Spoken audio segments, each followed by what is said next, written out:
La structure d'un avion est le cadre physique de l'appareil. Elle supporte et transporte les charges, maintient la forme aérodynamique de l'avion. Elle relie tous les éléments principaux comme les ailes, le fuselage, les supports moteurs, le train d'atterrissage et bien d'autres éléments. Et tous ces éléments forment ce qu'on appelle the primary structure, qui signifie structure essential for flight safety. En français, la structure essentielle pour la sécurité du vol. Et donc, si l'un des éléments tombe en panne ou encore si on perd l'un des éléments, on risque de perdre le vol. Une idée très importante à comprendre, c'est que la structure d'un avion est un système porteur de charge. En anglais, load carrying system. Autrement dit, c'est un système qui existe pour résister aux charges. Mais qu'est-ce qu'une charge? Une charge est juste une force appliquée à l'avion. Et j'aime bien la définition anglaise qui dit « A load is a force applied to the aircraft ». Et durant son vol, un avion subit plusieurs types de charges. Et aujourd'hui, on va se concentrer sur les 3 charges fondamentales qui sont la traction, la compression et le cisaillement.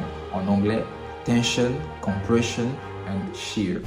Bienvenue chez BMG Aviation Mentor. Alors si tu es passionné des avions, je t'assure que tu es tombé au bon endroit parce que ici nous parlons exactement des avions. Alors ici, on simplifie des concepts difficiles des cours d'aviation en des concepts clairs et simples à comprendre. Alors si tu ne l'as pas encore fait, like cette vidéo et abonne-toi. On commence. La traction. La traction est une force qui tend à tirer ou étirer un élément. Imagine que tu tires sur une corde de 2 côtés. Et bien la corde devient plus longue et plus fine. C'est ce qu'on appelle la traction. Et dans un avion, la traction apparaît dans plusieurs situations. Par exemple, la partie inférieure de l'aile en vol est en traction. Pourquoi? Parce qu'elle était tirée par les forces de portance. Et donc, pour résister à la traction, on utilise des éléments qu'on appelle tirants, en anglais ties. Et parmi les exemples, on a des câbles de commande, des barres de tension et certaines parties inférieures de la structure de l'aile. Et donc, tous ces éléments servent à résister aux forces qui tirent. Autrement dit, à résister aux forces de traction.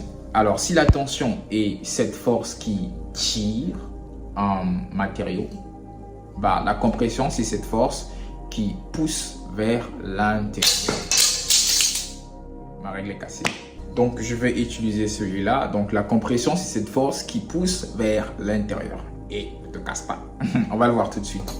La compression est l'opposé de la traction. C'est une force qui tend à pousser vers l'intérieur, ce qui raccourcit ou encore écrase un élément. Imagine que tu pousses les 2 extrémités d'une colonne. Et elle devient plus courte, puis épaisse. Voilà, c'est ce qu'on appelle la compression. Et dans un avion, la compression apparaît par exemple sur la partie supérieure de l'aile en vol.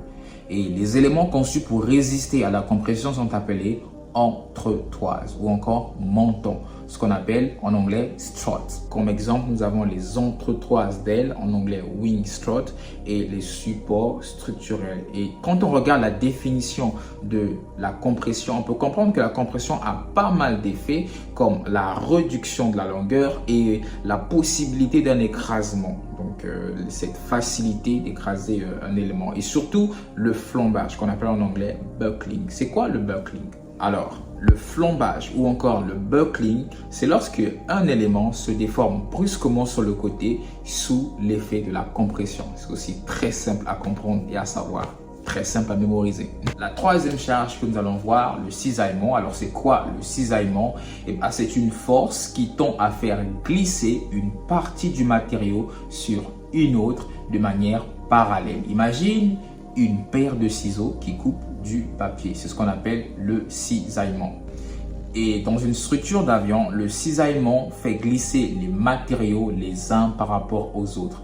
Et la rupture apparaît souvent comme une cassure nette. Et pour résister à ces forces, on utilise des rivets, des boulons, des goupilles, des assemblages. Et le cisaillement se retrouve souvent dans les rivets de l'aile, par exemple, les jonctions du fuselage, les charnières de gouverne et surtout les fixations du train d'atterrissage. Pour conclure, il faut savoir qu'en réalité, les avions ne subissent jamais une seule charge à la fois. Durant le vol, la traction, la compression, le cisaillement agissent en même temps. Voilà pourquoi les structures aérodynamiques sont conçues soigneusement et bien testées parce qu'elles doivent être assez résistantes pour résister à toutes les charges. Donc, elles doivent être assez solides, assez légères pour voler efficacement et surtout sûres dans n'importe quelle condition.